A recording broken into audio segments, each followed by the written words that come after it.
Cara dakwah Nabi Muhammad SAW yaitu ada yang secara sirri atau rahasia, ada yang secara terang-terangan. Pada waktu itu yang secara sirri atau rahasia selama 3 tahun, dari orang ke orang, yang dinamakan juga pada waktu itu termasuk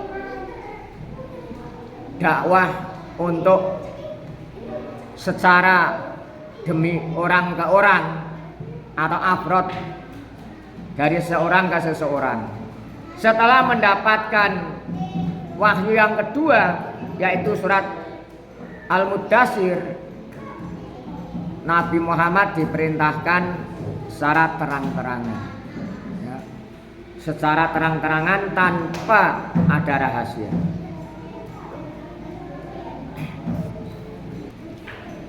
Dakwah secara sirri itu disebut juga dakwatul afrod, yaitu ajakan masuk Islam seorang demi seorang secara diam-diam dari satu rumah ke rumah yang lain. Ini waktu dulu. Sasaran pertamanya siapa? Adalah keluarga lalu teman dekat. Dakwah dilakukan dengan sopan dan lemah lembut kepada mereka, termasuk sanak famili. Nah, yang mula-mula mengikuti apa itu agama Islam siapa? Di antara adalah dari golongan wanita, tak ada lain adalah Siti Khadijah binti Khuwailid, istrinya Nabi sendiri. Yang kedua, golongan pemuda yaitu Ali bin Abi Thalib, saudara sepupu Nabi. Yang ketiga, dari golongan budak yaitu Zaid bin Harisah, seorang budak yang menjadi anak angkat dari Nabi, dan Ummu Aiman, pengasuh Nabi. Yang keempat, dari golongan sahabat yaitu Abu Bakar. Yang kelima termasuk pengasuh Nabi Muhammad SAW yang bernama Ummu Aiman. Atas ajakan lewat Abu Bakar ini banyak orang yang mengikuti.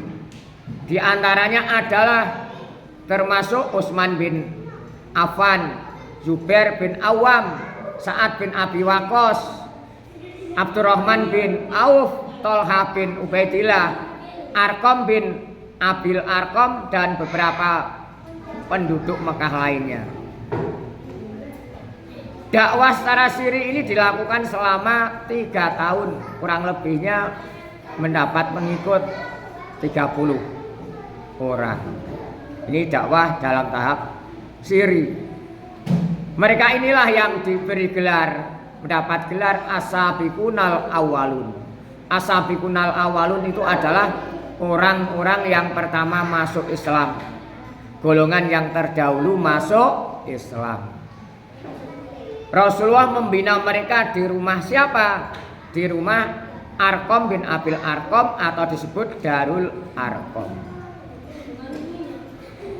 Yang kedua, dakwah secara terang-terangan. Setelah turun ayat Al-Quran surat Al-Hijr 94, yaitu yang berbunyi fasda bima tu'mar wa a'rid anil musyrikin, maka sampaikanlah olehmu secara terang-terangan segala sesuatu yang diperintahkan kepadamu dan berpalinglah dari orang-orang musyrik. Ini ditujukan termasuk pertama kali kepada kerabat Rasulullah SAW sendiri, lalu kepada masyarakat Mekah yang terdiri dari golongan bangsawan, hartawan, dan orang terpandang dari kabilah-kabilah Arab masa itu. Mereka diundang dalam pertemuan atau penjamuan makan bersama, menyampaikan ajaran yang benar kepada mereka. Ini dilakukan di mana? Dilakukan di antara Bukit Sofa yang terletak di samping Masjidil Haram. Inilah di antara sejarah singkat dakwah Nabi Sallallahu alaihi wasallam. Allahumma sholli alaihi. Reaksi orang kafir pada waktu itu adalah ajuh ta'ajub.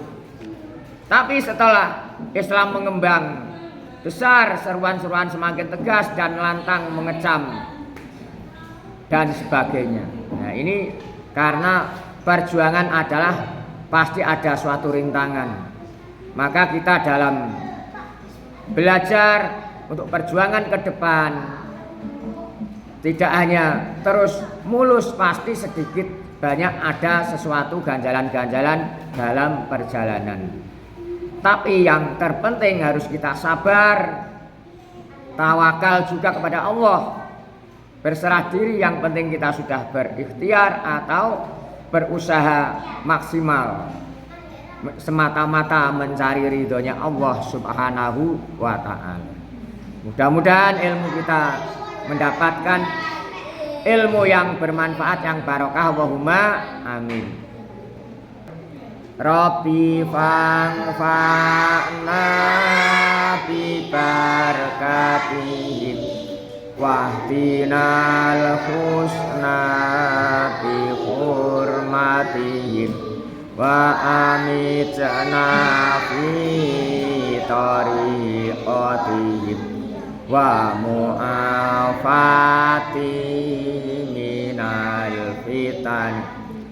Rabbi fa'na bi barakatihim wahdinal husna bi hurmatihim wa amitna fi tariqatihim wa mu'afati minal fitan.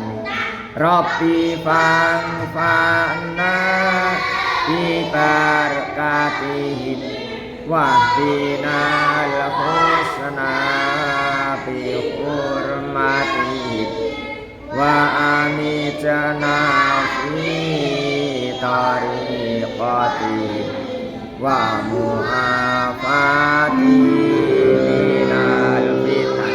Assalamualaikum warahmatullahi wabarakatuh.